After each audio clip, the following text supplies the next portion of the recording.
It's for work, you know. Even as his daughter protested, her father, Kenny, wouldn't listen. You really should cancel that trip. His daughter was desperate, trying to get him to stop. We had originally planned to hang out this weekend, just the three of us. I even turned down an invitation from my friends for this. Hearing his daughter's plea, Kenny seemed to feel a bit guilty. However, unfortunately, it didn't look like he was going to cancel. Of course, I had adjusted my work schedule to make plans for the weekend, so I couldn't help but give Kenny a stern look. Is this trip really so important that he can't cancel it even at his only daughter's earnest request? During weekends, it's usually golf outings for client entertainment or working overtime for a holiday shift. This weekend was supposed to be our chance to finally go out together, just the three of us. Kenny looked at me with eyes that seemed to plead, "Understand me, will you?" No way, I thought, feeling really disillusioned with my husband. I'm Emily Miller, 38 years old. I live with my husband Kenny and our daughter Hannah. We bought a condo near my workplace, and we've been living happily together. Kenny works for a well-known corporation. It seems that he, being of a certain age, is gradually being entrusted with larger projects as a mid-level employee. I work for a company that does business with his corporation. After returning from maternity leave, I'm now holding a decent position. Since we both work, we're financially comfortable, able to travel together or dine out. Our daughter Hannah is also sincere, and I believe she's a good kid even without being a doting parent. Kenny adores her, and unlike what you often hear, she doesn't dislike her father at all. We've lived our lives in gratitude every day. However, it hasn't all been good. Kenny doesn't do any household chores. I can understand if I were on maternity leave and home all day. But nothing changed even after I returned to work. Childcare, cooking, cleaning, laundry, it all falls on my shoulders. Feeling at my limit, I asked Kenny to at least help with half of the childcare or chores. His response was irritating. I earn enough that you could quit your job if you wanted. If you don't like it, why don't you just quit? He flatly refused to help. Looking back, I might have been experiencing something like postpartum depression. It became clear that Kenny's kindness was only superficial, not truly caring from the heart. Friends might think he appears kind, because he acts affectionate towards Hannah when colleagues are around, but they don't see the reality that I do. When things get tough, I hire a babysitter or outsource housework without discussing it with him. While watching the neighboring couple with their children, I longed for my husband to have such thoughtfulness.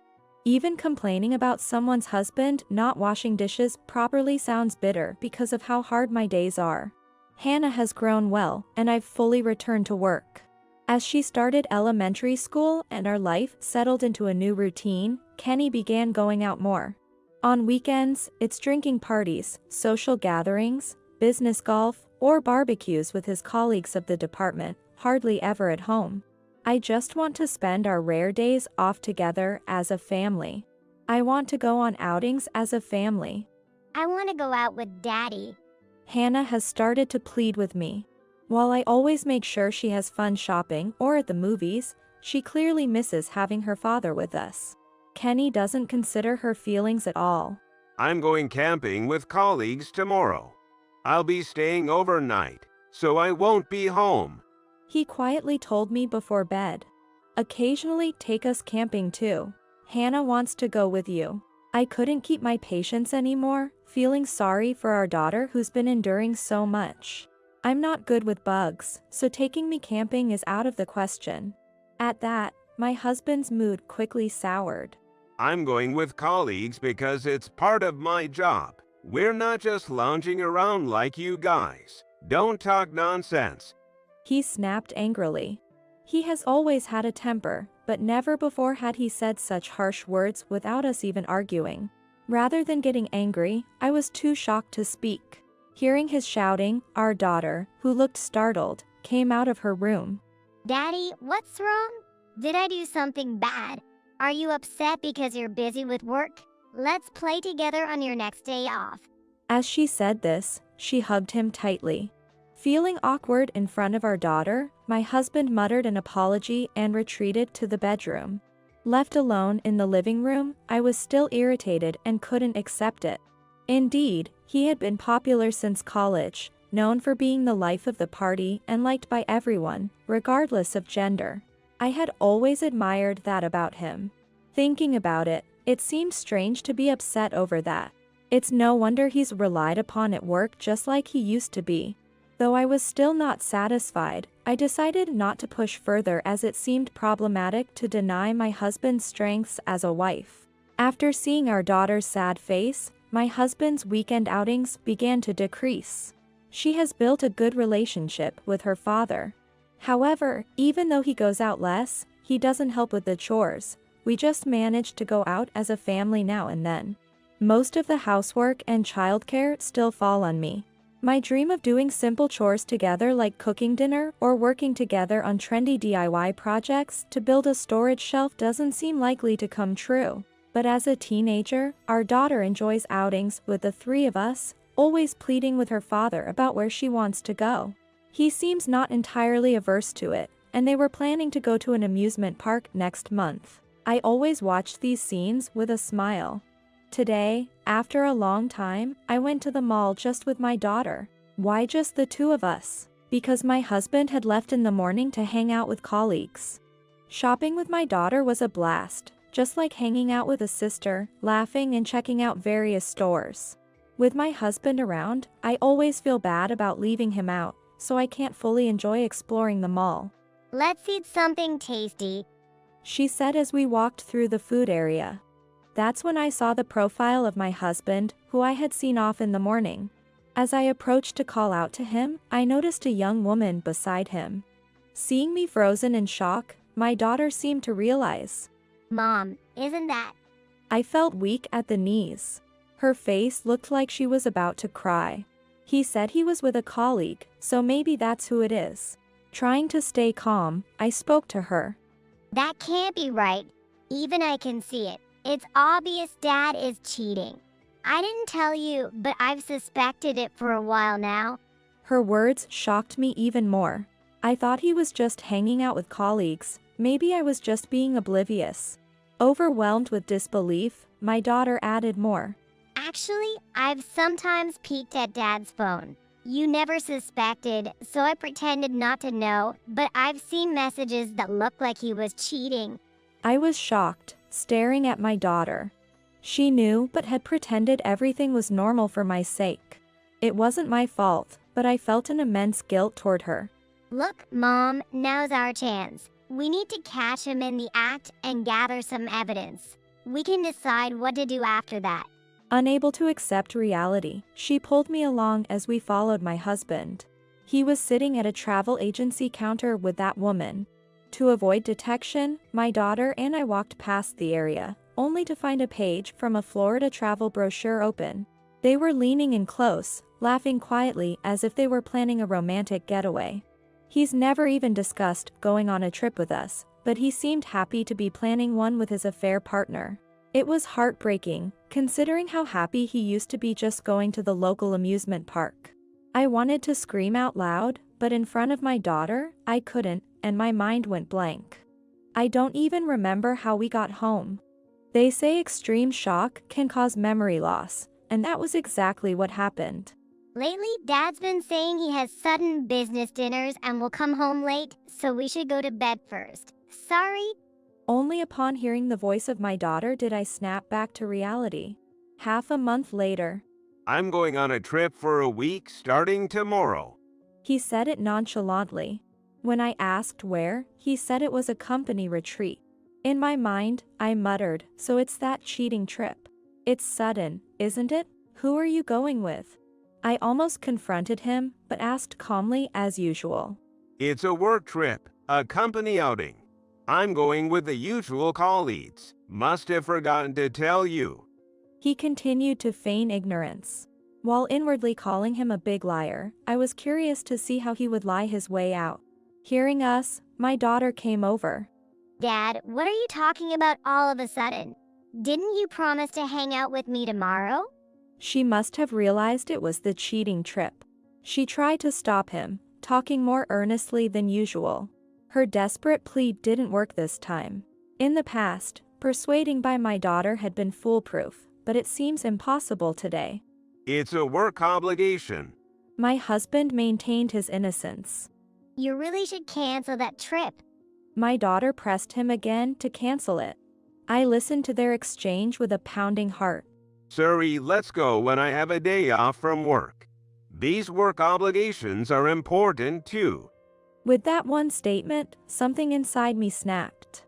Not only my daughter, but I too had hoped to let his affair go if he had taken this advice into consideration. I felt no anger, pain, or sadness anymore. It was more like a sense of emptiness, as if a hole had opened up in my heart. Unaware of our feelings, my husband started packing for his trip tomorrow. He left early the next morning. A week later, he returned late at night. He seemed in high spirits, possibly influenced by a bit of alcohol. Samuel, my colleague, you see. He began with what seemed like a fabricated story. After he finished his story, he said he was tired and quickly went off to bed. I sighed as I put away his things, telling myself this was the last time. The next day, still looking tired, he said, "Wonder if everyone at work is doing well," and left for work, unaware of what awaited him. An hour later, around the time I figured he would have reached work, my phone rang. What did you do at work? When I got there, they told me I was fired. His voice is pretty furious. He must have been summoned by his boss and given a severe scolding. Plus, he was probably given cold looks from his subordinates as well. It was expected since I had made sure to lay the groundwork while he was away. "I don't know what you're talking about. I have to go to work now, so don't bother me," I said sharply and hung up. I figured he must know I was feigning ignorance, but I was tired of being nagged over the phone. A few hours later, my husband stormed into my workplace. I was told I'm fired because I went on an unauthorized trip with another woman for a week. What's this about? Rewind to half a month earlier. Still reeling from the shock, my daughter had said to me, Mom, I'm on your side. I've even taken photos of the affair messages to help if needed. It seems that his guard was down in front of our daughter, as he was boldly looking at messages exchanged with the affair partner. Upon seeing that, it appears my daughter took a photo of them with her own phone. Of course, she remembered his password and had monitored him while he was away. All without showing any signs, always appearing cheerful around him. I was surprised at how much my daughter had grown without my realizing. I thought she was still a sweet little girl who needed me, but she had been watching out for me in her own way. On the other hand, all trust one had in my husband was gone. I thought he was just being the life of the party at work, but I had been deceived all along. The realization made me feel ridiculous and too humiliated to even cry. From that anger, my daughter and I discussed and started the process of getting a divorce. I decided I had to be strong, not just for my daughter's sake, but I couldn't keep feeling down about it. I could have hired a detective to investigate my husband's actions, but that would cost money, and we already had substantial evidence. So first, I placed a GPS tracker in an inconspicuous part of his bag. It was to check if he was really coming straight home from work as he claimed. Whenever there were dealings with my husband's company, I took the lead, probing about him and his workplace. It quickly became clear that he was stopping at hotels after work or dining at upscale bistros. I also found out that there were no outings or trips with colleagues like he claimed at his company. My suspicion turned into conviction, and instead of feeling down, I focused solely on making him regret his actions. My daughter and I had solid evidence. We decided that if he canceled the affair trip, we would let it go, but if he went, we'd ruin his life. That's why she desperately advised him to cancel, but he left without noticing. Of course, my daughter was monitoring his phone, so we already knew all the hotels he would stay at. I took time off work and gathered solid evidence of the affair trip in the first 3 days. Then, with enough photos to make it indisputable, I returned home first. On the 4th day, I took them to his company and spilled everything to his boss. The boss was shocked, Having heard from my husband that my wife's father had passed away and I need a week off, only to see me, his wife, appear at work as usual. It was embarrassing and disappointing to know he'd stooped to such lies. Truly, this is not behavior befitting a nearly 40-year-old man. It's irresponsible to both his family and his company. His boss said indignantly, promising to fire him as soon as he showed up for work. Unaware of this, my husband went to work. Naturally, he faced his boss's wrath and was scoffed at by his subordinates, utterly disgraced. I quietly celebrated that my 2 weeks of gathering evidence had paid off. As I was laughing to myself, the phone rang again. Don't hang up on me. Because of you, I'm in a mess here. I've been fired. He raged on the other end. He was completely ignoring his own actions.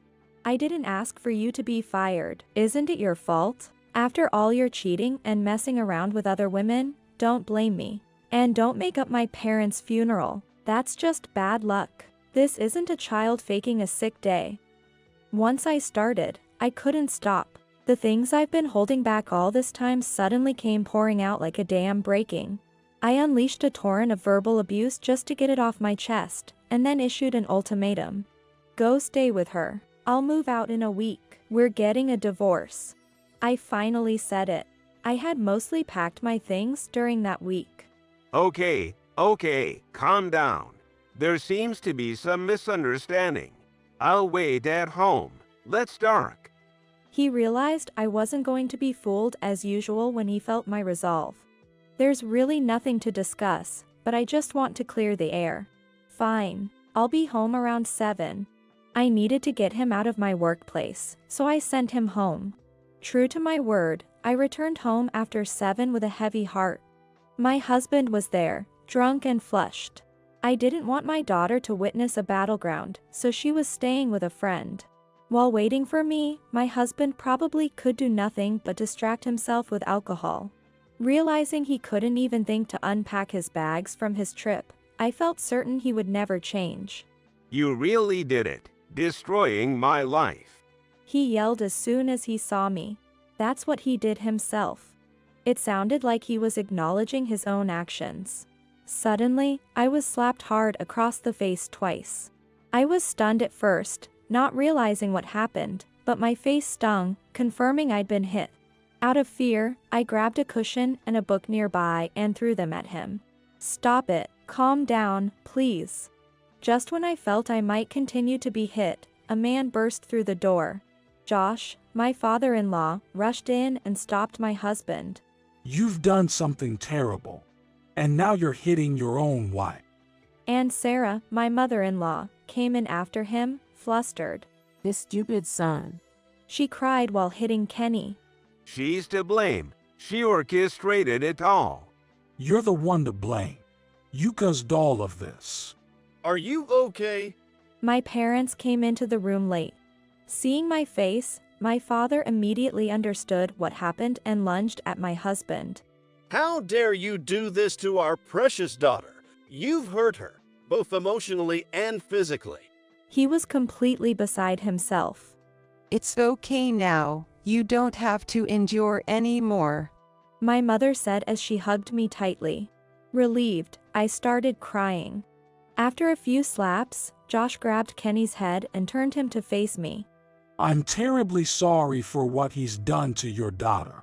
He apologized profusely to me and my parents. I'm really sorry, Emily. I can't apologize enough for what my son has done to you and Hannah. I don't know how I can ever make amends, Sarah said, crying as she apologized to me. Sarah, it's not your fault. It's Kenny who is to blame. I have to take some responsibility for not noticing, I said, although I didn't really feel that way, but I couldn't help saying it when I saw Sarah's face. Unlike Sarah and Josh, my husband's anger towards me hadn't subsided, and after being beaten by his father, he glared at us like a demon. Josh hit him again and continued to apologize. Seeing that my husband showed no sign of remorse, Josh promised to come back and apologize again, and then he, my husband, and Sarah left. My parents, worried, couldn't stand to leave things as they were and suggested that my daughter and I should come back and stay with them until things calmed down. Everything was finally over, and exhausted both physically and emotionally, I gladly accepted their offer. My daughter and I began living with my parents. Every day my husband calls, saying, "Let's start over. I can't make it without you guys, and I love you guys," over and over. I blocked his calls and emails. Still, he tried to reach me, so I quit social media and even canceled my cell phone to start fresh. Then, he began showing up near my workplace. He's saying things like, "I'll stay at home and you work, then everything will work out. You're the reason I lost my job, so lend me some money, take responsibility." I trembled with fear, not knowing what he might do next. It was a nuisance at work, and I couldn't bear the thought of being harmed again. There was even a chance it could escalate to him using a knife. Desperate, I went to the police station with a medical report I had saved when I was hit and reported I was being stalked. After explaining everything to the police and showing the medical report, I filed a report for assault. This meant exposing my husband to the police. Though the injuries weren't serious, I was able to obtain a restraining order against him for both me and my daughter. It might just be a small consolation, but it felt like the police were protecting us from my ex-husband. Thanks to involving the police and having both our parents witness what was happening, the divorce went smoothly. As a gesture of apology, I received a larger than usual alimony, and of course, I got custody of our daughter. With that money, I decided to buy a condo near my workplace, and we moved there. I plan to receive child support payments from him every month. The reason it's just a plan is that after being fired, my ex-husband hasn't been successful in finding a new job. He was always more about delegating to others than doing actual work, which, unfortunately, hasn't served him well in securing new employment. He can't seem to hold down a job for long. Josh and Sarah have offered to pay child support instead, but I want to draw a line there. Certainly, for Josh and Sarah, who consider their only granddaughter very dear, I won't stop them from visiting her regularly and providing some gifts. While I can't accept a large sum of money, I believe it's a win-win situation for both Hannah and my in-laws to receive presents like the clothes she desires. I even hope for them to continue this good relationship in the future. Now that everything has settled down and we've moved into the new condo, my daughter and I support each other and live our daily lives together. I've been entrusted with more responsibility at work, and my income has significantly increased. We live comfortably, just the two of us, without needing anyone's help. Living near my parents, we spend a lot of weekends together, and my daughter is dearly loved by both sets of grandparents, growing up healthy and happy. My kind daughter wants to become a nurse and is studying for college entrance exams. Recently, I met a serious-minded man at work, and we've started going to cafes together occasionally. I'm thinking of having him meet my daughter once I'm more certain about him. My daughter is about to celebrate her 20th birthday. As we choose her birthday gift together, I am touched by how much she has grown. Going forward, I look forward to continuing our close and fulfilling life as mother and daughter.